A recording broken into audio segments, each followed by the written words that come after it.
नमस्ते अनि हार्दिक स्वागत गरेँ कार्यक्रम मजरीको बसाइको पर्खाइ बस्नुभएका तपाईँ सम्पूर्ण श्रोता मित्रमा प्रविधि संयोजनबाट सर्वजित थापा मगरसँगै म तपाईँको साथी विशाल आजको श्रृङ्खलामा ढोका गरिसकेको छु 089 410 020 केटा साथीहरूको लागि र 089 410 212 केटी साथीहरूको लागि लाइन खुला गरिसकेको छ। यो मनकै ताल मनकै बस्ती हामी मनकै प्राणी मनकै तालमा मनकै बस्ती पुग्नको लागि तैरिँदै पुग्ने यो कार्यक्रम मजरीको बसाइमा यहाँलाई स्वागत गर्न चाहन्छु। आज पनि भन्न चाहन्छु कार्यक्रमको सधैँ भन्ने एउटा मूल उद्घोष छ, कुराकानी प्रिय होस्, बनावटी नहोस्, विद्वतापूर्ण होस्, दम्भयुक्त नहोस्, अप्रिय होस्, तर अस्ति नहोस्। यो मजरीको मूल उद्घोष गर्दै आज तपाईँको माझमा ढोका गरिसकेको जानकारी गर्न चाहन्छु। हामी यो 72 सालको अन्तिम प्रहरमा आइपुगेका छौँ। सम्भवतः 72 सालको लागि मजरीको यो कार्यक्रम अन्तिम कार्यक्रम हो र हामी 73 सालमा अर्को श्रृङ्खलामा तपाईँको माझमा उपस्थित हुनेछौँ। अब यो वर्षलाई हामीले एक्चुअली समीक्षा गर्नै पर्ने हुन्छ जस्तो लाग्छ मलाई। नेपाली राजनीतिक इतिहासमा लामो समयदेखि झन्डै हाम्रो 70-80 वर्ष 7-8 दशकको युगले संविधानको लागि हैन विविध राजनीतिक क्रान्ति भनेर देशले धेरै कुराहरू गुमायो, धेरै कुराहरू पायो, धेरै पटक पाए जस्तै भएर फुत्कायो, धेरै जस्तो चिजहरू फुत्काउँदै पायो। यी धेरै कुराहरूको अवसर चुनौती धेरै खालका परिवेशहरूसँग जुझ्दै 2072 सालले नयाँ संविधान पाएको छ। नेपालको संविधान 2072 पाएको छ। यो वर्षलाई हामीले संविधान पाएकै हिसाबले निकै राम्रो र खुसियालीका साथ पनि मनायौँ र दीपावली गऱ्यौँ भने यसै गरी 72 साल सुरुवात हुँदै गर्दा वैशाख 12 गते गएको भूकम्पले देशलाई तहसनस बनाइदियो हैन। देशलाई तहसनस मात्र होइन, धेरै घर परिवारहरूलाई टुक्रो बनाइदियो। अझै पनि सडकको बास भएको छ, सानो झुपडीको बासमा पुगेको त्यो परिवारको लागि यो 72 साल निकै दुःखद रह्यो। दुःख सुख आँसु र मिलन विसर्जनको सम्मिश्रण बनेर 72 साल तपाईँ हाम्रो माझमा रह्यो। निकै खुसियाली उमङ्ग पनि थप्यो होला, कोही कतैको जीवनमा प्रगति पनि भयो होला, कोही कसैको जीवनमा दुर्गति भयो होला, कोही कसै देश छोडेर परदेश जानुभयो, कोही कसै परदेशबाट देश आउनुभयो। निकै सुख दुःख आँसु मैले सम्बोधन गरिसकेको छु। निकै अनुभूतिहरूलाई समेटेर 72 साल हामी माझबाट करिब बिदा हुने पर्खरमा अन्तिम चरणमा उत्तरार्धमा पुगिसकेको 72 साललाई आज हामीले मजरीबाट पनि सम्झना गऱ्यौँ। हामी नयाँ वर्षको दिनमा सम्भवतः कार्यक्रम मार्फत तपाईँको माझमा आउने प्रयत्न गर्नेछौँ। त्यतिखेर शुभकामना आदान प्रदान गरौँला नै। मजरीको नियमित हाम्रो अनुभूतिहरू साट्ने यो कार्यक्रम, तपाईँका अनुभूतिहरूलाई एक ठाउँबाट अर्को ठाउँमा सम्प्रेषण गर्ने यो कार्यक्रम, कसैलाई ज्ञान बाँड्ने यो कार्यक्रम हामी सदैव यही तरिकाले नै सञ्चालन गर्ने जानकारी तपाईँको माझमा गराउन चाहन्छौँ। यतिखेर कार्यक्रम मजरीको पहिलो साथी एकजना आइसक्नु भएको छ। कुन साथी कहाँबाट हुनुहुन्छ उहाँलाई हामी स्वागत गर्छौँ। हजुर नमस्ते। हेलो हजुर नमस्ते। हजुर दादा नमस्ते। नमस्ते नि स्वागत गरेँ मजरीमा यहाँलाई। हेलो नमस्ते नि स्वागत गरेँ मजरीमा यहाँलाई। हजुर दादा नमस्ते। यहाँको शुभ नाम जान्न चाहेँ। मेरो नाम लक्ष्मण विषय हजुर भैरवस्थानबाट। लक्ष्मण भन्नुभयो। हजुर सर लक्ष्मण विषय भैरवस्थान अछामबाट। हजुर सर। लक्ष्मणजी आराम हुनुहुन्छ? हजुर दादा हामी सन्चै छौँ। हजुर भैरवस्थानतिर खबर सबै ठिकै छ। अब गाउँ काट्दैछन् अरू पाकेका छन्। भैरवस्थान भनेपछि अलिकति सेपिलो अलिकति पारिलो होइन, कर्णाली नदीको दृश्य रमाइलो, वारी दैलेख पारी अछाम। ठिक छ, गर्मी छ, राम्रोसँग ख्याल गर्नु होला। स्वास्थ्यको पनि नजिकै पानीको बोतल राखेर पानीको जर्किन राखेर काम गर्नु होला होइन। पसिनाबाट धेरै पानी गयो भने डिहाइड्रेसन हुने अनि विविध किसिमका स्वास्थ्य समस्या देखिन्छ। लक्ष्मणजी कार्यक्रममा हुनुहुन्छ। हामी पहिलोपटक मजरीमा भेट भएको छौँ है। आज के ल्याउनु भएको छ हाम्रो लागि? दादा त्यस्तै घटना छ भर्खरै भनौँ एसएलसीको घटना हो। सुरु गर्नुहोस् है त दादा। के गर्ने, अब गार्जियन भएर एसएलसीमा गइएको थियो अनि एसएलसी दिँदाखेरि त्यहाँ हाम्रो भतिजी हुनुहुन्थ्यो।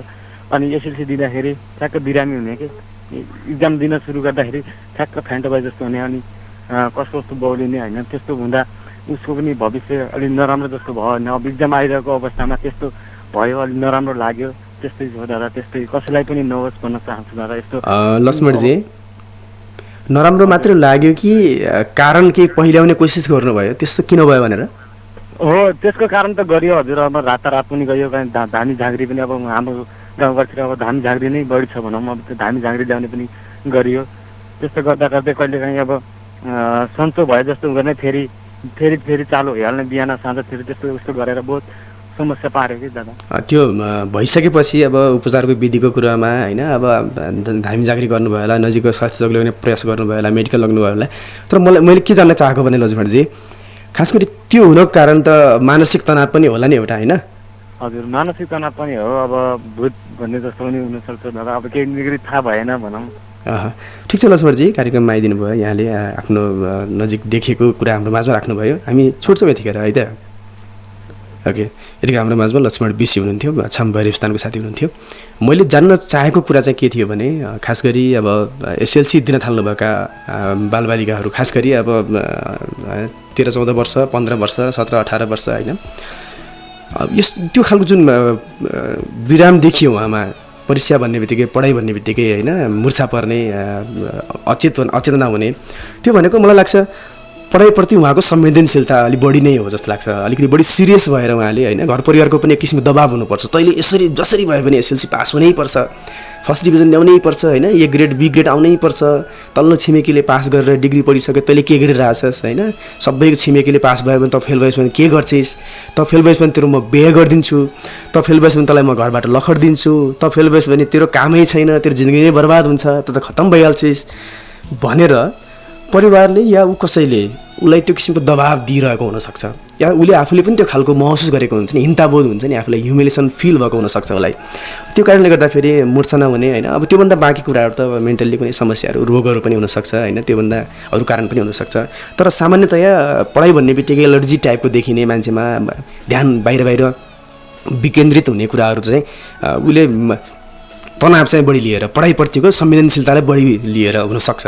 यसो गरिएको खण्डमा चाहिँ विद्यार्थी उहाँ मात्रै होइन, धेरैमा त्यस्तो समस्या देखिने गर्छ। यद्यपि त्यसैले चाहिँ उसले जे चाहन्छ जिन्दगीमा त्यो चाहेको चिज चाहिँ उसले गर्न पाउनुपर्छ भन्ने मेरो मत हो साथीहरू। खास गरी सफल हुनको लागि दुईवटा चिजहरू चाहिन्छ भन्ने मेरो बुझाइ छ, काम र ज्ञान। अनि ज्ञान अनि काम होइन, काम र ज्ञान, ज्ञान अनि काम। धेरै ज्ञान अनुसारको काम भएन भने र काम अनुसारको ज्ञान भएन भने, कसैले काम लाग्ने ज्ञान लिएन, कसैले चाहिँ नि ज्ञान लियो तर काम गरेन, यस्तो गरेर पनि समस्या हुनुपर्छ। खास कुरा चाहिँ आफैलाई चिन्न सक्नुपर्छ भन्ने मेरो बुझाइ छ। आफ्नो रुचिको कुरा, आफ्नो पहिचान वा आफ्नो रुचिले गर्दा के गर्न सकिन्छ भन्ने कुराको निर्कल गर्न सकिएन भने, पढाइमा आफ्नो कुन विषयप्रति आफ्नो बढी झुकाव छ, त्यो विषयमा कति संवेदनशील हुने भन्ने कुरामा ख्याल गर्न सकिएन भने अलिकति भविष्य पनि अन्यल त हुन्छ नै, वर्तमान पनि निकै तनावपूर्ण भएर बित्न सक्छ। यति कुरामा अभिभावकले पनि ख्याल गर्नुपर्छ, लक्ष्मणजीले पनि ख्याल गरिदिनु पर्ने हुन्छ भन्ने मलाई लाग्छ। हामी मजुरीमा छौँ, एकजना साथी लामो समय कुर्नुभयो, उहाँलाई लिन्छौँ। हजुर नमस्ते। हजुर दादा नमस्ते। नमस्ते नि, स्वागत गरेँ मजुरीमा यहाँलाई। हजुर दादा नमस्ते। यहाँको शुभ नाम जान्न चाहे साथी? हजुर विनोद खड्का गमौडीदेखि। विनोद खड्का गमौडीबाट। गमौडी कुन ठाउँबाट विनोदजी? हजुर गमौडी वडा नम्बर 5 देखि। वडा नम्बर 5। आराम हुनुहुन्छ? एकदम ठिक छ दादा, आफ्नो भन्नुहोस्। हामी पनि कुशल मङ्गल भन्नुपर्छ। कार्यक्रममा हुनुहुन्छ विनोदजी? हजुर। हाम्रो धेरै समयपछिको भेट हो यो। होइन दादा, लोकगुन्जरमा लोकभावमा भइरहन्थ्यो, आज भने फर्स्ट टाइम छु। आज भने फर्स्ट टाइम होइन त? हजुर दादा। ठिक छ विनोदजी, कार्यक्रममा हुनुहुन्छ, के ल्याउनु भएको छ हाम्रो लागि अनुभूति? एउटा सानो छ दादा। सुरु गर्नुहोस् है त। होइन एक दिन होइन दादा, हल्का हाम्रो गाउँ नजिकै जात्रा लागिरहेको थियो होइन, त्यहाँ अनि एकजनाले रक्सी खाइरहेको थियो कि होइन। हजुर हजुर। चिप्लाउँदै भनिरहेको थियो होइन, त्यसलाई अनि धेरै मान्छेहरूले होइन रक्सी खाए पनि होइन, नराम्रो हिसाबले खाने होइन, कुटपिट गऱ्यो होइन, अनि उसलाई धेरै चोटो लाग्यो होइन, धेरै उसलाई गर्दा पनि सम्झ भएन होइन दादा। अनि मलाई त्यही लाग्छ यस्तो गर्नु हुँदैन, खाए पनि राम्रोसँग सम्मान गरौँ, यसरी खानु पनि भएन लाग्छ दादा मलाई। कुन मेलाको कुरा हो? भर्खरै हाम्रो नाभिस्थानमा हो। नाभिस्थानमा लागेको अब धार्मिक महोत्सव, धार्मिक मेला नै हो खास गरी नाभिस्थानमा लाग्ने होइन त? हजुर दादा। शिवरात्रिको आसपासतिर हो? दादा यो भर्खरै 2-3 महिना हो। गाह्रो छ विनोदजी, अब भन्दा फेरि धेरै तर्क वितर्क गरिएला होइन। खास गरी धार्मिक पर्यटकीय क्षेत्रहरू आसपासतिर लाग्ने मेलाहरूमा मदिरा वर्जित नै गरिएको भए अझै राम्रो हुन्थ्यो जस्तो लाग्छ मलाई होइन। अब देख्छु, म अस्ति भर्खर नाभिस्थान गएको थिएँ, त्यहाँनिर चाहिँ पसलहरू पनि छ होइन, पहिला घर थिएन त्यहाँ पसलमा चाहिँ मजासँग चाहिँ तासहरू खेलेर बसिरहेको देखिरहेको थिएँ मैले। हुन त उहाँहरूले समय पास गर्ने चिजहरू नपाएको पनि हुनसक्छ होला, या त त्यो अर्कै कुरा होला होइन, तर मजासँग जुवा खेला चाहिँ देखायो मैले, किन ढाक्ने होइन। अनि मैले देख्ने बित्तिकै किन यसो गर्नुभयो भनेर भने होइन, अब उहाँहरूले त्यो कुराको जवाब दिन जरुरी ठान्नु भएन सायद, तर मैले चाहिँ देख्ने बित्तिकै भने अब देश विदेशबाट होइन आन्तरिक बाहिरी पर्यटकहरू त्यहाँ आउँछन्। धार्मिक क्षेत्रमा त पूर्णतया धार्मिक मनोसाम्य यो हुन्छ नि, मनोविज्ञान लिएर आएको हुन्छ नि त्यहाँनिर होइन। त्यो आएको बेलामा त्यहाँ आसपासतिर गरिने हरकतहरू, क्रियाकलापहरूले चाहिँ नि नराम्रो सन्देश जान्छ भन्ने मेरो बुझाइ छ है। अब एक त धार्मिक मेला लागेको छ नाभिस्थान जस्तो पवित्र एउटा धार्मिक क्षेत्रमा त्यहाँ चाहिँ मदिरा सेवन गरेर लडाइँ झगडा गरिन्छ काटमार हुन्छ एकैछिन त्यो धार्मिक मैदान रणमैदानमा परिणत हुन्छ होइन अब त्यो विषयलाई लिएर त सुरक्षा निकायहरूले पनि ख्याल गरेर मदिरा वर्जित नै गरिएको हुनुपर्छ र त्यो अभिभावकहरूले पनि त्यो व्यक्तिले पनि स्वयंले पनि यो गलत ठाउँ हो यहाँ गरिनु हुँदैन खास गरी धर्म कर्म गर्ने ठाउँमा त वृद्ध अवस्थाका चाहिँ आमा बुवाहरू आउने हुन्छ उहाँहरू भाग्न सक्नुहुन्न लड्न सक्नुहुन्न कसैलाई रोक्न सक्नुहुन्न होइन विनोदजी निकै दुःख लाग्यो कुरा सुने होइन अब यसो नगरिदिउँ हामी एक कामना गरौँ छुट्छौँ हामी यतिन्जेल ओके यतिखेर हाम्रो माझमा विनोद खड्का हुनुहुन्थ्यो गमडी 5बाट आउनुभएको थियो मैले यहाँनिर भनिहालेँ देखेको कुरा चाहिँ भन्नै पर्ने हुन्छ साथीहरू अब नाभिस्थानमा त्यहाँ तास खेलिरहेको देखिरहेको थिएँ होइन अब हुन त पक्कै मैले देखेको कुरा भन्दिनँ मलाई अप्ठ्यारो चाहिँ होइन मजेरीमा खास भन्दा केही फरक पर्दैन जस्तो लाग्छ मैले र पश्चिम क्षेत्रमा खास गरी दैलेख जिल्लाको पश्चिम क्षेत्रमा पहिले है आजभन्दा अलि अगाडिका केही वर्ष अगाडिसम्म जुवा तासहरू खेल्ने खास गरी सामान्य बानी जस्तो के होइन चोकमा बसेर कुरा गरे जस्तै प्रायः ठाउँहरूमा यसो 2-4 जना युवाहरू जम्मा भयो तास खेल्यो त्यस्तो देखिन्थ्यो तर आजकल चाहिँ अलिक कम भएको छ यद्यपि घटेको चाहिँ छैन सकिएको चाहिँ छैन निर्मूल चाहिँ भएको छैन के न्यूनीकरण चाहिँ भएको देखिन्छ अब खास गरी धार्मिक पर्यटकीय क्षेत्रहरूमा त्यसो नगरिदिएकै भए राम्रो हुन्थ्यो भन्ने मेरो बुझाइ छ अनि यसै गरी अब विद्यालय नजिकका आसपासका क्षेत्रहरूमा पनि यस्ता क्रियाकलापहरू नगरिदिएकै राम्रो हुन्छ भन्ने मेरो बुझाइ छ त्यसले चाहिँ आउने नयाँ नानी बाबुहरूमा चाहिँ मानसिक रूपमा यो त राम्रो गेम पो रहेछ किन पौडी खेलेर दिनुभयो अरे घाम सुकाउनु पऱ्यो र ढाड होइन बसेर मजासँग तास पनि खेल्ने पैसा पनि आइहाल्ने टाइम पास पनि भइहाल्ने भन्ने तरिकाले बुझाइयो भने त्यसले नआउने नयाँ पुस्तालाई चाहिँ राम्रो सन्देश दिँदैन ज्ञान पनि राम्रो छ दिँदैन भन्ने मेरो बुझाइ छ हामी मजुरीमा छौँ एकजना साथी हुनुहुन्छ उहाँलाई लिन्छौँ हामी हजुर नमस्ते नमस्ते अनि स्वागत गरेँ मजुरीमा यहाँलाई हजुर नमस्ते अनि स्वागत गरेँ यतिखेर एकजना साथी हाम्रो माझमा हुनुहुन्थ्यो उहाँसँग सम्पर्क विच्छेद भएको छ हामी यतिखेर एउटा साङ्गीतिक कौशलतिर जान्छौँ होला यतिखेर तपाईँको माझमा रेडियोमा सायद यो गीत त अलि पुरानै हो तर चाहिँ गीत तपाईँको माझमा यो प्रथम पटक राख्न चाहन्छु दुधले नुहाउनु अब गोठैभरि तिम्रो माली गाई पाइले पछि रमाए भन्ने भएको बधाई छ तिमीलाई यो रचना राजु नेपालको रहेको छ भने सङ्गीत किरण कटेलको रहेको छ रामभक्त जोजीज्यू अनि इतु जोजीज्यू श्रीमान श्रीमती हुनुहुन्छ दुवैजना गायक हुनुहुन्छ सुगम सङ्गीतमा निकै चर्चित नाम हो यो एल्बम चिनोबाट यो समुद्र गीत तपाईँको माझ राख्छु तपाईँ पनि आउँदै गर्नुहोला 089410 केटा साथीहरूको लागि 089410 केटी साथीको लागि लाइन खुल्ला गरिएको छ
हजुर प्रियजन, दुधै दुधले नुहाउनु अब कोठेभरि तिम्रो माली गाई, पाइले पिच्छे रमाए भनिदिनु, बधाई छ तिमीलाई। यो सुमधुर गीत तपाईँको माझमा राख्यौँ। रामभक्त जोजीज्यू अनि इतु जोजीको आवाजमा रहेको यो एल्बम चिनोबाट रहेको थियो यो गीत। शुभकामनाको कुरा होइन, शुभेच्छाको कुरा, कोही कसैले केही काम गर्यो, केही समय बितिसकेको छ र कसैले शुभकामना दियो भने त त्यो त धेरै पुरानो कुरा हो, अहिले किन शुभकामना बधाई दिइरहनु पऱ्यो र भनेर भन्ने व्यक्तिहरू पनि मैले धेरै देखेको छु। यद्यपि कोही कसैले कसैप्रति होइन शुभेच्छा राख्छ भने, कसैलाई शुभकामना ज्ञापन गर्छ भने त्यो कहिले पुरानो पनि हुँदैन, त्यो नयाँ पनि कहिले रहँदैन। त्यसैले कोहीप्रति आभार हुने कुरा, कोहीप्रति शुभकामना ज्ञापन गर्ने कुरा, कोही कसैलाई होइन अर्पण गर्ने कुरा चाहिँ सदैव नयाँ रहन्छ, ताजा रहन्छ भन्ने मेरो बुझाइ छ। त्यसलाई चाहिँ कसैले पनि अस्वीकार गरिदिनु हुँदैन भन्ने पनि मेरो बुझाइ छ। हामी मजुरीमा छौँ यतिखेर साथीहरू, एकजना साथी हुनुहुन्छ, उहाँलाई लिन्छौँ हामी। हजुर नमस्ते। हजुर साथी नमस्ते। हजुर दादा नमस्ते। नमस्ते नि, स्वागत गरेँ मजुरीमा यहाँलाई। हजुर स्वागत गरेँ मजुरीमा यहाँलाई। नमस्ते दादा। नमस्ते नमस्ते नि, स्वागत गरेँ मजुरीमा यहाँलाई। हजुर सुनेको छैन दादा हजुरको। एकजना साथी हाम्रो माझमा हुनुहुन्थ्यो, लामो समय प्रतीक्षा गर्नुभयो। यद्यपि सर्वजितजीले भन्दै हुनुहुन्थ्यो अलि हावाहुरी नलागेको ठाउँमा चाहिँ बस्नु होला भन्नुभएको थियो। यद्यपि आवाज राम्रोसँग प्रश्न बुझिएको छैन साथी, दुःख नमान्नु होला। हामी फेरि भेटिन्छौँ मजुरीमा, यो धेरै टाढाको कुरा चाहिँ होइन है। हामी तपाईँसँग भेटिन सक्छौँ, तपाईँ प्रयास गर्नुहोस्, निरन्तर प्रयासरत रहनुभयो भने हामीसँग अवश्य पनि भेट हुन्छ। मजुरीमा भेट भएपछि दुःख सुख साट्ने कुरा त सधैँ छ, मजासँग कुरा गरौँला, आफ्ना अन्तर्निहित त्यो भावनात्मक सम्वेगहरूलाई एकअर्काप्रति लिनु भएर साटौँला। हामी मजुरीमा चाहिँ यतिखेर साथीहरू अनुक्रम जारी छ। एकजना साथी हुनुहुन्छ, उहाँलाई लिन्छौँ हामी। हजुर नमस्ते। हजुर साथी नमस्ते। हजुर सर नमस्कार। नमस्ते नि, स्वागत गरेँ मजुरीमा। हजुर म पिलाडी चार्जरी माझबाट भूपेन्द्र विशी सन्देश हो। भूपेन्द्र विशी। भूपेन्द्रजी आराम हुनुहुन्छ? एकदमै आराम सर। के छ आफ्नो भन्नु, दैनिक बजारतिरको? दैनिक बजारतिर पनि राम्रो छ। अब के यही त हो नि, तुवालो लागेको छ, घुममा आकाश छ, गर्मी बढिरहेको छ होइन। पिलाडीतिर पनि त्यस्तै नै होला? बादल लागिरहेको छ, त्यस्तै छ भन्नुपर्छ। बादल लागेको छ, पानी पर्छ कि भन्ने डर पो छ त? के अरे गाउँहरू पाकिरहेछन्, पानी पर्यो भने त डर नै छ। डर नै छ होइन। हजुर अब तरकारीको सानसानो बेर्ना राख्नु भएकोहरूलाई त पानी परे राम्रो हुन्थ्यो भन्ने लाग्यो होला होइन। बेर्ना भन्दा त दादा पिलाडतिर त समथिङ बिउहरू तरकारी खेती त एकदमै लगाइसके अवस्था छ। तरकारीलाई चाहिँ पानी भएकै राम्रो हुने रहेछ त्यसो भए। तरकारीलाई राम्रो, यता फेरि गाउँवालीलाई नराम्रो। ल ठिक छ भूपेन्द्रजी, कार्यक्रममा हुनुहुन्छ होइन। अब पानी परि नै हाल्यो भने ठुलो हुरीपत्ता सहित पानी नपरोस् होइन, बिस्तारै हल्का पानी परिदियो भने त्यस्तै खासै फरक नपर्ला। ठिक छ भूपेन्द्रजी, कार्यक्रममा हुनुहुन्छ होइन। के ल्याउनु भएको छ आजको लागि, हाम्रो लागि आउनुभयो त यहाँले? सुरु गर्छ है। ल सुरु गर्नुहोस्। सानैदेखि हामी सँगै पढ्थ्यौँ होइन। कुनै मान्छेलाई म मन पराउँथेँ, कुनै साथीलाई एकदमै मन पराउँथेँ होइन। अनि धेरै समय भयो सँगै पढ्दै गयो बिचमा। अनि पढ्दा पढ्दै भनिन्छ कोही भनेर पछुताउँछन्, कोही नभनेरै पछुताउँछन् भन्ने सुनेको थिएँ। अनि त्यस्तै मन परेको मान्छेलाई मैले भन्न पर्यो भनेर भने होइन। अनि पहिला त उनले अनि स्वीकार गरिनुहुन्छ, मैले तिम्रो मायालाई पनि म स्वीकार्छु यताउता भनिन्छ भनेर ठिक राम्रो भयो। पछि चाहिँ खै बाहिरी मान्छेको कुरा सुनेर हो या के हो, पछि चाहिँ म तिमीसँग बिहे गर्न सक्दैन, तिमीले भनेको मान्दैन होइन, तिमीले अरू मन परायो के भयो त, म अरूलाई मन पराउन सक्दिनँ, मलाई विश्वास गर्न छोडिदेऊ भनेर भनिन्। त्यति बेला मलाई लाग्यो, त्यति बेला मलाई एउटा शब्द भनेको त्यो शब्द चाहिँ नभनौँ, एकतर्फबाट मेरो जिन्दगीलाई राम्रो बिहे नगरौँ, सानो अवस्था छ भनेर भन्न त स्वाभाविक हो, तर आफूले नपाउँदाखेरि नराम्रो चाहिँ लाग्दो रहेछ, त्यही भएर त्यही सुनाउन चाहन्छु। अनि भूपेन्द्रजी, हजुर जति पनि प्रेमिल जोडीहरू हुनुहुन्छ नि अब नयाँ होइन, उहाँहरूलाई के भनेर तपाईँ सम्झाउन चाहनुहुन्छ, बुझाउन चाहनुहुन्छ उहाँहरूलाई? यस्तो त्यो पहिला कि विश्वास चाहिँ दिलाउनु भएन होइन। विश्वास दिलाएपछि घात गर्नु चाहिँ एकदमै नराम्रो हो जस्तो लाग्छ। आजभोलि हुन त तिमीले एक शब्द भनिन्, त्यो शब्दले मेरो जिन्दगी अब सुर्दिनेछ, म चाहिँ जुन शब्द मसँग प्रहार गरिन् नि त्यो शब्द लिएर म जिन्दगीलाई चाहिँ अब नौलो किसिमबाट, नयाँ वर्षसँगै नौलो किसिमबाट म आफ्नो जीवनलाई परिवर्तन गर्दैछु, सोध्दैछु। त्यो लक्ष्य उद्देश्यमा म हिँडिरहेको छु। तर अब चाहिँ आफ्नो जिन्दगी जबसम्म पुरा हुँदैन तबसम्म मायाको संसारमा नजाने जस्तो लाग्छ मलाई। भूपेन्द्रजी, हजुर सन्देश यही नै भयो। सन्देश भूपेन्द्र विशी सन्देशको लागि सन्देश यही नै भयो नि त? हजुर मा शुभकामना। यस्तो रहेछ मा भनेको मानसिक यातना मानसिक यातना दिमागलाई दुःख दिने चिज नै माया रहेछ क्या जस्तो लाग्छ क्या। हुन त दुःख पर्नेहरूले पहाडै बोकेर हिँडेको छु भन्छन् होइन। आफ्नो लागि त सानो दुःख पनि पहाडै हुने गर्छ, तर खुसीमा भएकोहरूले त दुःख के हो र, त्यो त फुल हो, सुगन्धित चिज जहाँ जान्छ उहीँ खुसी हुन्छ भन्छन् होइन। भूपेन्द्रजीलाई यतिखेर प्रेम माया मानसिक यातना भएको छ होइन, माया कसैलाई चाहिँ अब माया फुलै फुलको बगैँचाको सुवासिलो प्रहार भएको छ, मौसम भएको छ होइन। आफ्नो भोगाइको कुरा हो जिन्दगीमा, ठिकै छ। यसको यो यस्तो भास्ट परिभाषा भएको शब्द हो कि यसको परिभाषा कसैले अहिलेसम्म ट्याक्कै यही नै हो भने दिन पनि सकेको छैन, हुँदा पनि हुँदैन होइन त। ठाउँ, भूगोल, परिवेश, परिस्थिति अनुसार यसको परिभाषाहरू फरक फरक हुन सक्छन्। ठिक छ भूपेन्द्रजी, कार्यक्रममा आइदिनु भयो, धन्यवाद दिन्छु। अहिले छुट्टिन्छ हामी। ओके, यतिको हाम्रो माझमा भूपेन्द्र विशेष सन्देश हुनुहुन्थ्यो, पिलाडीको साथी। उहाँले जस आफ्नो एकजना साथीसँग प्रेम प्रसङ्ग रहेको र उहाँसँग सम्बन्ध विच्छेद भएको जस्तो होइन, करिब करिब टुक्रिएको जस्तो उहाँ साथीले बोलेको एउटा शब्दको बाँड होइन, त्यो शब्दको बाँडहरू हृदयको एउटा यस्तो तारमा गएर ठोकियो, त्यो तारबाट सुरभन्दा बेसुर आउन सक्थ्यो। तर उहाँले चाहिँ जिन्दगीलाई एउटा नयाँ ढङ्गबाट अगाडि जिउँछु र केही न केही गरेर देखाउँछु उसको लागि होइन। उसले जुन वचनको बाँड प्रयोग गरेको छ, त्यो वचनको बाँडलाई म चाहिँ सही ठाउँमा सदुपयोग गरेर आफूले जिन्दगीमा केही गर्छु, परिश्रम गर्छु र यो आउने वर्ष 73को साल उपलब्धिमूलक बनाउँछु भन्ने तरिकाले आफूलाई एउटा हौसला प्रदान गर्नुभएको छ। भित्र होइन हृदयग्निबाट जलेको एउटा दियोले एउटा उज्यालो प्रकाश छर्न प्रयत्न गर्नुभएको छ। शुभकामना दिन्छौँ हामी मजेरीको तर्फबाट पनि। 73को अन्तिमसम्म आइपुग्दै गर्दाखेरि उहाँको एउटा ऊर्जाशील अभिव्यक्ति सुन्न पाऊँ, ऊर्जाशील एउटा अनुभूति सुन्न पाऊँ, शुभकामना छ साथी भूपेन्द्रजीलाई पनि। र जति पनि साथीहरूले यो 72 साल त यसरी नै गयो, अब 73 साल केही न केही गरेर देखाउँछु भन्ने साथीहरूको सबैको लागि हामी चाहिँ शुभकामना दिन चाहन्छौँ। एकजना साथी हुनुहुन्छ उहाँलाई दिन्छौँ हामी। हजुर नमस्ते। दाजु नमस्ते। नमस्ते अनि स्वागत गरेँ मजेरीमा यहाँलाई। धन्यवाद। यहाँको शुभ नाम? म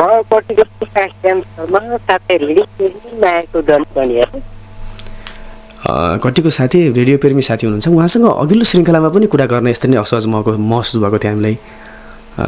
कति साथी गइसक्नु सम्भवतः होइन, कटेर आइरहेको छ कि कट्यो भने त अलिक कुरा गर्न अलिक असहज नै हुन्छ। यो मलाई मात्रै महसुस हुने कुरा होइन साथी, सबै साथीले सुन्नुहुन्छ, उहाँलाई चाहिँ अलिक असहज हुन्छ। प्रिय मित्र नरिसाउनु होला है, म तपाईँलाई दुःख दिन चाहन्न, तपाईँको हृदयमा चोट पुऱ्याउन चाहन्न। यो मजेरीको उद्देश्य चोट पुऱ्याउनु पनि होइन। अघिल्लो श्रृङ्खलामा पनि उहाँसँग कुरा गर्दा यस्तै महसुस भएको थियो। यो फोनकै समस्या हो कि जस्तो पनि लाग्यो अहिले चाहिँ। उहाँको फोनमा आवाज कट्ने कि उहाँ छिटो बोल्नुहुन्छ त्यसले आवाज कट्ने गर्छ कि भने चाहिँ सिग्नल राम्रोसँग पक्रेको छैन, के भएको हो कुनै मिलाउँदै हुनुहुन्छ। एकचोटि प्रयास चाहिँ गरौँ। मलाई चाहिँ साथीसँग यसरी कुरा गर्दा गर्दै छुट्ने मन चाहिँ प्रायः हुँदैन, किनभने दुःख मान्नुहुन्छ उहाँहरूले, अलिकति आफूलाई चोट परेको महसुस गर्नुहुन्छ। एकजना साथी हुनुहुन्छ फेरि, वहीँ साथी नै हो होइन, नयाँ साथी आउनुभएको छ। हजुर नमस्ते। नमस्ते सर। नमस्ते नै स्वागत गरेँ मजेरीमा। धन्यवाद। यहाँलाई यहाँको शुभ नाम जान्न चाहे? मेरो नाम नवराज थापा मगर सर। नवराजी, नजिकको रेडियोलाई चाहिँ अलिकति सानो लगाइदिनुहोस् है। हजुर। नजिकको रेडियोलाई चाहिँ सानो लगाइदिनुहोस्। हजुर। कुन ठाउँबाट नवराजी? चौराठादेखि सर। चौराठातिर खबर के छ? चौराठाको खबर यस्तै छ सर, गहुँ जौ काट्ने क्रम जारी चलिरहेको छ। हजुरको छ कि छैन गहुँ जौ काट्नुपर्ने काम? हजुर। छ कि छैन? के भन्नुभयो सर? हजुरको गहुँ काट्ने छ कि छैन काट्नुपर्ने काम? जारी चलिरहेछ सर। चलिरहेछ होइन? हजुर। के गर्ने, यसपालि चाहिँ पानी नपरेपछि मैले चाहिँ काट्न पाइनँ, लाउन पनि पाइनँ, काट्न पनि पाइनँ। हजुर। नवराजी कार्यक्रममा हुनुहुन्छ होइन? आफ्नो अनुभूति राख्न सक्नुहुन्छ है? हुन्छ हुन्छ दादा, म आफ्नो अनुभूति सुनाउन चाहन्छु मजेरीको बसाइमा। दादा एक दिनको कुरो हो, मैले हाम्रो घर माथिको बाटोदेखि कुनै श्रीमान श्रीमती बीच एक आपसमा झगडा गरिरहेको देखेँ। अनि म त्यस बिचमा किन झगडा गरिरहनु पर्छ, के कारणले झगडा हुनुभएको छ भनेर सोध्ने क्रममा श्रीमानले मदिरा सेवन गरेर श्रीमतीसँग नचाहिँदो अनावश्यक रूपमा झगडा गरिरहेको रहेछ र श्रीमतीले सम्झाउने क्रममा मदिरा लिनु हुँदैन, टाढाको बाटो छ, समयको अनुकूल थाहा पाउनुपर्छ भनेर सम्झाउने क्रममा श्रीमान र श्रीमतीको बिचमा एक आपसमा मनमुटाव झगडा भएको रहेछ कि दादा। त्यसैले म कसैलाई पनि कतै हिँड्दा कतै के गर्दा मदिरा सेवन जाँड रक्सी खाएर नहिँड्नु होला भन्ने सुझाव दिन चाहन्छु। यही नै हो दादा मेरो मजेरीको बसाइमा मेरो अनुभूति। नवराजी हजुर ठिक छ, यहाँले आफ्नो यात्राक्रममा देखेको एउटा दृश्य समाजको एउटा चरित्रलाई हाम्रो माझमा राख्नुभयो होइन। हजुर धन्यवाद दिन्छु। अहिले छुट्टिन्छौँ हामी। हुन्छ दादा। यतिखेर हाम्रो माझमा नवराज थापा मगर हुनुहुन्थ्यो, चौराठाको साथी। बाटो हिँड्दै हुनुहुन्थ्यो, बाटो छेउमा एउटा घरमा झगडा परेको सुन्नुभयो। त्यहाँ चाहिँ रक्सीकै कारणले खास गरी होइन, अब मदिरा भन्दा सबै भाषा रक्सी खाने मान्छेलाई सबै भाषा प्रयोग गरिराख्नु भन्दा नि रक्सी नै हो। ट्वाक लोकल ठर्रा होइन, अझै के भन्छ नवरस सोमरस के भन्छ। जे होस्, मलाई के लाग्छ भने साथीहरू, यो देश दुईवटा कारणले बिग्रिएको छ भन्ने लाग्छ। एउटा भ्रष्ट राजनीति, अर्को चाहिँ मदिरा। यो अहिलेको मात्रै कुरा होइन, लामो समय भयो। नेपाली राजनीतिक इतिहासको राजनीतिक लडाइँ पनि लामो भयो र मदिराको त झन् अब इतिहासै शास्त्रदेखि नै सुरु भएको कुरा भेटिन्छ। तर त्यसको हामीले दुरुपयोग बढी गरे हो भन्ने लाग्छ मलाई। अलिक बढी नै दुरुपयोग, लोकतन्त्रको पनि दुरुपयोग भए जस्तै गरेर मदिराको पनि बढी दुरुपयोग भएको देख्छु मैले। र यसरी हाम्रो समाज नसामा बग्दैछ कि एक दिन सिलित्तै भएर बग्नेछ, थाहा पाउने बेलामा समय गइसकेको हुनेछ। त्यो बेला हाम्रो हातमा हुने छैन होइन। एउटा घरमा सानै उमेरमा पनि अब रक्सी नखाने रे, बियर चाहिँ पाएपछि खाने रे।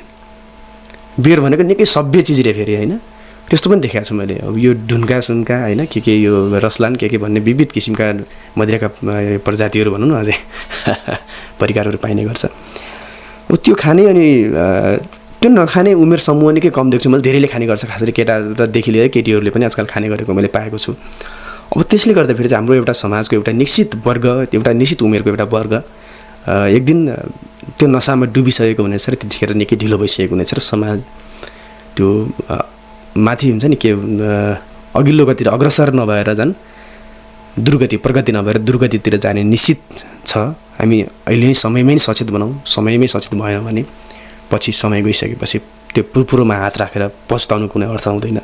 तपाईँ मात्रै होइन, तपाईँले समाज बिगार्नुहुन्छ होइन, परिवार बिगार्नुहुन्छ, समाज बिगार्नुहुन्छ। झगडा पर्न थाल्यो भने तपाईँसँग बोल्ने व्यवहार रुष्टिन्छ होइन, इष्टमित्र रुष्टिन्छन्।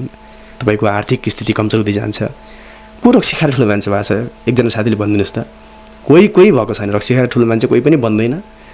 त्यो नबन्ने कामको लागि तपाईँले समय खर्च नगर्नुहोस्, पैसा पनि खर्च नगर्नुहोस्, इज्जत पनि नबेच्नुहोस्। यही हाम्रो कामना हो। रक्सी बेचेर पनि कोही ठुलो मान्छे भएको छैन है, फेरि बेचेर पनि ठुलो मान्छे भएको छैन। उहाँले आफ्नो सन्तान आफ्नो परिवारलाई पाल्नको लागि रक्सी बेचेर अर्को परिवारको बर्बादी गर्नु त्यो बुद्धिमानी होइन। त्यसरी पैसा नकमाए हुन्छ। हामी यही कामना गर्छौँ मजेरीबाट। एकजना साथी हुनुहुँदैन। हामी एकछिन साङ्गीतिक विश्रान्ति जाने कुरा गरिरहेका छौँ। किन मैले सम्बोधन गरिसकेको थिएँ। हाम्रो भूपेन्द्रजीले पनि भन्नुभएको थियो। मलाई यतिखेर भूपेन्द्रजीकै अनुभूतिसँगै जोडिएर एउटा साङ्गीतिक कौशल तपाईँको माझ राख्ने कोसिस गरेको छु। हरिलम सालको सङ्गीत रहेको छ, राजु बाबु श्रेष्ठको शब्द, शिव परियारको आवाजमा रहेको यो सुमधुर गीत तपाईँको माझमा। सकिएन भुल्न मिठो सपना देखाउनेलाई, आफै हाँस्न सिकाई आफै रुवाउनेलाई। सकिएन भुल्न मिठो सपना देखाउनेलाई, आफै हाँस्न सिकाई आफै रुवाउनेलाई। आफै हाँस्न सिकाई आफै रुवाउनेलाई। माया कस्तो निठुरी, माया कस्तो कपटी, माया कस्तो निठुरी, माया कस्तो कपटी।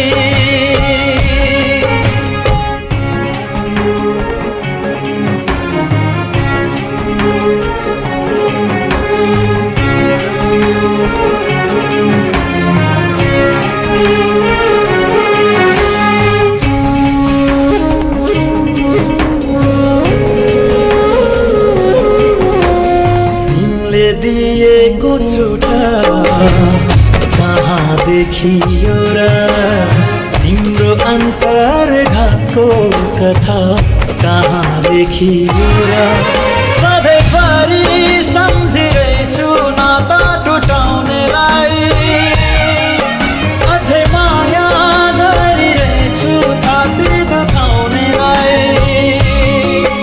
आफै हाँस्न सिकाई आफै रुवाउने माया कस्तो निठुरी माया कस्तो कपटी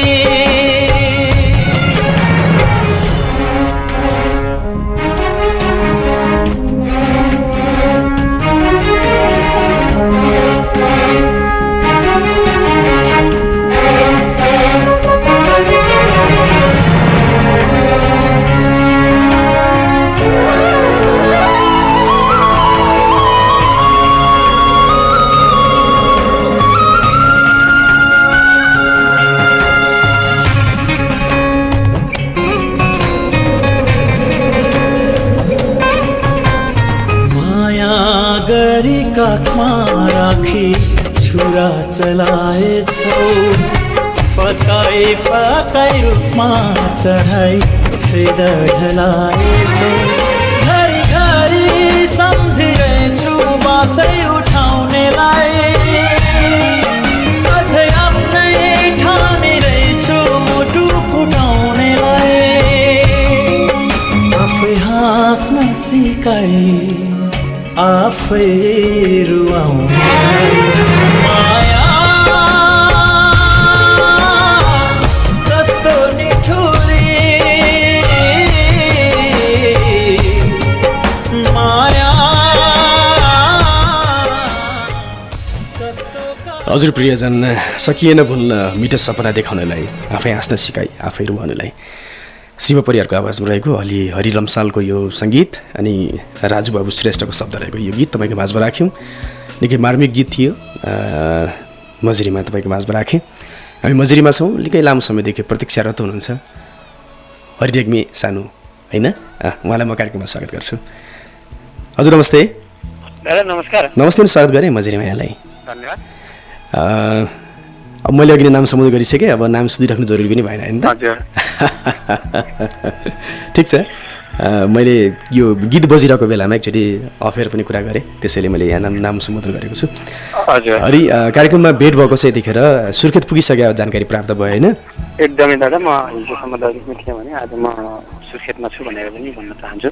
सुर्खेतमा कस्तो छ अहिले वर्तमान मौसम त्यहाँको यतिखेर? जस भन्नुपर्दाखेरिमा दिनभरि हल्का बादल लागिरहेको थियो भने अहिले पनि एकदम बादल नै लागिरहेछ। मौसम एकदम चिसो छ, हल्का गर्मी नि छ प्लस गर्मी प्लस चिसो नि छ भनेर भन्नुपर्छ। पानी पर्ने सङ्केत हो? पानी पर्ने सम्भावना छ, साँझसम्म पर्छ होला, रातिसम्म। केही शीतलता सुर्खेतको चाहिँ त्यो तपतपी गर्मीलाई चाहिँ केही शीतलता प्रदान चाहिँ गर्ला, होइन त? ठिक छ। कार्यक्रममा भेट भएको छ हरि, के छ आजको लागि हाम्रो लागि अनुभूति? एकदमै मैले भन्नुपर्दाखेरिमा जस हाम्रो कहिले जिल्लाको बेलासुर मन्दिरको हल्का बजेट आछ, जस हिजो भर्खरै हो कि आज भर्खरै एउटा समिति गठन पनि भयो भन्ने कुरा मैले जस तर्फबाट म्यासेज पाएको थिएँ। जस पहिला पनि धेरै बजेट बेलासुर मन्दिरमा आयो, जस हामीले सोचेको हामीले भनेको जस्तो बेलासुर मन्दिरमा जस हामीले जुन कल्पना गरेका थियौँ त्यो कल्पना अनुसार बेलासुर मन्दिरमा अहिलेसम्म भएको बजेट जस आएको बजेट अनुसार गरेको लगानी अनुसार मन्दिर अझै निर्माण हुन सकेको छैन। जस अझ पनि म के भन्न चाहन्छु भने जस अहिले पनि बेलासुर मन्दिरको अध्यक्ष हाम्रो दाजु भूपेन्द्र साई हुनुहुन्छ, त्यस उपाध्यक्ष सबै साथीहरू धेरै दाजुहरू अङ्कलहरू जस मान्यजनहरू हुनुहुन्छ, उहाँहरूले जस बेलासुर मन्दिर जस दैलेखको गौरव भनेर चिनिने एकदम बेलासुर मन्दिर बटु भैरवको मन्दिर एकदम दैलेखको शिर दैलेखको मुटु भनेर भन्न चाहन्छु म। जस त्यहाँ जस हल्का अहिले पनि बजेट आइरहेको छ, मन्दिरको अवस्था पानी पऱ्यो भने माथिबाट सबै पानी मन्दिरमा छुइन्छ। तपाईँको जस अबको निर्माण अनुसार जस अहिलेको नयाँ बजेट अनुसार दैलेखको बेलासुर मन्दिरलाई अझै राम्रो तरिकाले मन्दिरमा पानी छैन, पानी पऱ्यो भने बस्ने पूजा गर्न जाने मान्छेहरू बस्ने एउटा स्थान छैन, पानी प्यास त्यत्रो उकालो 326वटा सिँढी काटेर माथि टुप्पोमा पुग्दाखेरिमा जाँदाखेरि पानी खान पाउँदैनन् मान्छेले। यस मन्दिरमा गयो, मन्दिरको अवस्था त्यस्तै छ, बत्ती छैन। यस अबजियोस् बनेको समिति, यस अबजियोस् आएको बजेट बेलासुर मन्दिरमा राम्रो तरिकाले लगानी हुन्छ, जस हुनुपर्छ र गर्नुहुन्छ भन्ने म आशामा छु, त्यही भन्न चाहन्छु। धन्यवाद दिन चाहन्छु हरि। एउटा नयाँ जानकारी पनि प्राप्त भयो मजरीबाट होइन। हजुर, हामी यही आशा गरौँ र हाम्रो बरकतले भ्याएसम्म केही राम्रो गर्ने प्रयत्न गरौँ। जिल्लाको एउटा मान सम्मान गरिमा र प्रतिष्ठासँग जोडिएको एउटा ऐतिहासिक संरचना होइन, एकदमै, जसलाई हामी सबैले मौलिकता बोकेको एउटा ऐतिहासिक चिज बनाउन सकौँ। नयाँ अहिलेको चाहिँ आधुनिक सामग्रीहरूको प्रयोगले एउटा ऐतिहासिक चिज झल्किने खालको संरचना तयार गर्न सकौँ, यही कामना गरौँ। जति पनि समिति उपसमिति जे बनेको छ उहाँहरूले आफ्नो काम कर्तव्यलाई पूर्ण रूपमा निष्ठावान तरिकाले होइन, बिना मान्छेले शङ्का गर्ने ठाउँ नराख्ने गरी काम गरौँ, यही शुभेच्छा शुभकामना हामी राख्छौँ। धन्यवाद दिन्छु हरि कार्यक्रममा। धन्यवाद। यतिका हाम्रो माझमा हरि रेग्मी सानो सुर्खेतबाट आउनुभएको थियो। बेलासपुर मन्दिरको कुरा गर्नुभयो। दैलेख आउने बित्तिकै घुम्ने ठाउँ कहाँ छ भनेर कसैले प्रश्न गर्नुभयो भने सबैभन्दा पहिला बेलासपुरको कुरा गरिन्छ। बेलासपुर एउटा ऐतिहासिक सामरिक महत्त्वको क्षेत्र हो होइन। बेलासपुर राज्यको एउटा ऐतिहासिक पक्षसँग जोडिन्छ त्यो मन्दिरको कुरा। त्यसको केही पाटोहरू छन्, त्यो पाटो यति व्याख्या गरिराख्ने मसँग समय पनि कम छैन। यद्यपि नयाँ तरिकाले चाहिँ बेलासपुर मन्दिर निर्माण गरिँदैछ। त्यो मन्दिर धेरै पटक पुनर्निर्माण जीर्णोद्धार गर्दा गर्दा गर्दा गर्दा त्यो मन्दिरले आफ्नो ऐतिहासिक महत्त्व त्यो संरचना नै गुमाइसकेको अवस्था चाहिँ हो अहिले होइन। त्यसमा प्लास्टर गरिएको छ, प्लास्टर जताततै फुटेको छ होइन, एकदमै अस्तव्यस्त छ। हामीले पर्यटक आएको आन्तरिक चाहिँ पर्यटकहरूलाई समेत हामीले त्यसलाई देखाउँदाखेरि पनि गर्व गर्ने ठाउँ चाहिँ त्यस्तो ट्याक्कै देखिँदैन। यद्यपि त्यो एउटा प्रकृतिको मनोरम स्थानमा भएको हुनाले पनि त्यसको महत्त्व बढेर गएको छ। त्यहाँ बन्ने संरचनाहरू निकै मैत्री होइन, खास गरी श्रद्धालुहरू मैत्री बनिदियोस्। वृद्ध अवस्थाको बुढो आमा बुवाहरू जाँदाखेरि पनि असहज महसुस नहुने तरिकाले त्यसको निर्माण बनोस्, यही हामी कामना गरौँ। हाम्रो ठाउँबाट हामी जति सक्छौँ सबैले सजेस्ट गरौँ, तिनीहरूलाई शुभकामना दिउँ, हातेमालो गरौँ। आलोचनाको लागि आलोचना, तितो आलोचना मात्र नगरौँ, सकारात्मक होइन समालोचना गरौँ, सुधार्ने मौका दिउँ, सुध्रियोस्। तपाईँ हामी सबैले हाम्रो हो भन्ने खालको एउटा अपनत्व सूचना होस्, यही कामना गर्छौँ। मजिरीमा हामी अन्तिम समयमा छौँ। अन्तिममा त भन्दा आज अलि छिटै जानुपर्छ भन्ने मलाई अघि नै जानकारी प्राप्त भएको थियो। यद्यपि ठिक छ, म मजिरीको अन्य श्रृङ्खलामा बरु टन्न समय लिएर तपाईँसँग रहेर 2-4वटा आफ्ना भावनात्मक संवेगहरू पनि साट होला। यद्यपि आज यो मजिरीको श्रृङ्खलामा आज 72 सालको यो अन्तिम कार्यक्रम तपाईँको माझमा गर्दै गर्दा फेरि अहिलेसम्म मजिरीलाई यहाँसम्म ल्याइपुर्याउनु हुने सम्पूर्ण मेरा प्रिय साथीहरूलाई धेरै धेरै सम्झना गर्छु, धेरै धेरै धन्यवाद ज्ञापन गर्छु। तपाईँको आशीर्वाद माया सदैव मेरो साथमा रहिरहोस्। म पनि मेरा सम्पूर्ण प्रियजनहरू, मेरा श्रोता साथीहरू, देशदेखि विदेशमा बस्नुभएका सबै साथीहरू, तर तबका बस्नुभएका सम्पूर्ण साथीहरूलाई शुभकामना व्यक्त गर्न चाहन्छु। नयाँ वर्षले तपाईँको जीवनमा केही न केही सकारात्मक पहलहरू ल्याओस्, सकारात्मक सन्देशहरू लिएर आओस्, सकारात्मक केही गर्ने ऊर्जा लिएर आओस्, केही प्रगतिको भएको कुराहरू सुन्न पाऊँ। तपाईँ हामी सबै मिलेर विकास एउटा व्यक्तिले मात्रै गर्ने विकास होइन, त्यही मात्रै प्रगति गरेर ठुलो मान्छे बन्यो भने त्यो आफू धनी बन्छ, तर त्यो गरिब त्यो छिमेकी त्योसँग साथमा नहुन सक्छन्। छिमेकीलाई नै लिएर प्रगति गरोस्। तपाईँ आफू मात्रै सम्पन्न बन्नुभयो भने हुँदैन, तपाईँले आफ्नो परिवारदेखि सम्पूर्णलाई लिएर प्रगतिमा जानुभयो भने त्यही नै विकास हो, त्यही नै सफलता हो, त्यही नै शुभकामना गर्ने एउटा आधार बन्न सक्छ। हामी मजिरीमा तपाईँ सबै साथीहरू, लक्ष्मणजी, विनोद होइन, भूपेन्द्र, नवराज, हरि सबैलाई र प्रविधि संयोजनबाट ठिकेर अनि हाम्रो सर्वजितजीलाई पनि धेरै धेरै धन्यवाद ज्ञापन गर्दै मजिरीको आउँदो श्रृङ्खला नयाँ वर्ष नभए नयाँ ऊर्जा, नयाँ खुसी, नयाँ उमङ्ग लिएर तपाईँको माझमा आउने बाजासहित यतिखेर तपाईँको माझमा सुमधुर गीत राख्न चाहन्छु। घामैमा परे छेकिदिउँला होइन, यो शीतैमा परे सेकिदिउँला भन्ने गीत सुमधुर गीत रहेको छ। उत्तम थापा मगर र अन्जु पन्तको आवाजमा रहेको, राजबाबु श्रेष्ठको शब्द र राजन राज शिवाकोटीको सङ्गीत रहेको एल्बम कखराबाट यो सुमधुर गीत फर्स्ट टाइम तपाईँको माझमा पस्कदै मजिरीको श्रृङ्खलाबाट आउने अर्को वर्ष भेट हुने बाजासहित आजको श्रृङ्खलामा म बिदा हुन्छु। हवस् त, नमस्ते। तपाईँको आउँदो समय सुखद रहोस्, शुभ रहोस्, स्वस्थ रहनुहोस्, व्यस्त रहनुहोस्, मस्त रहनुहोस्। हवस् त, नमस्ते।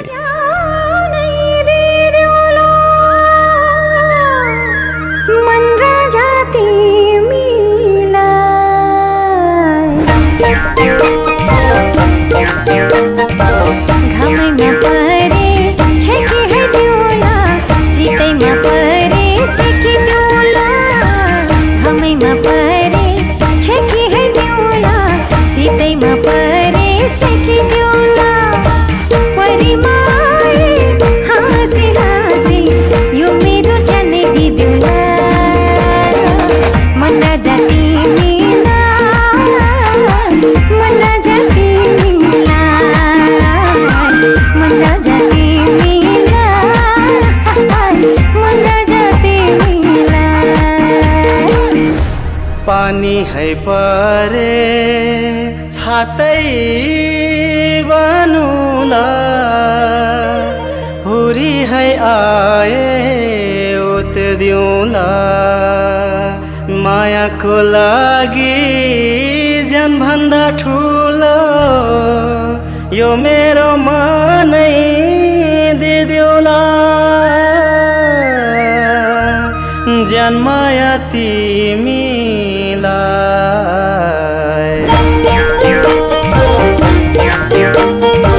पानी है पारे छातै बनौला। रेडियो धर्मतारा सामुदायिक FM 89.8 मेगाहर्ज। हार्दिक समवेदना दैलेख जिल्ला पिलाडी गाविस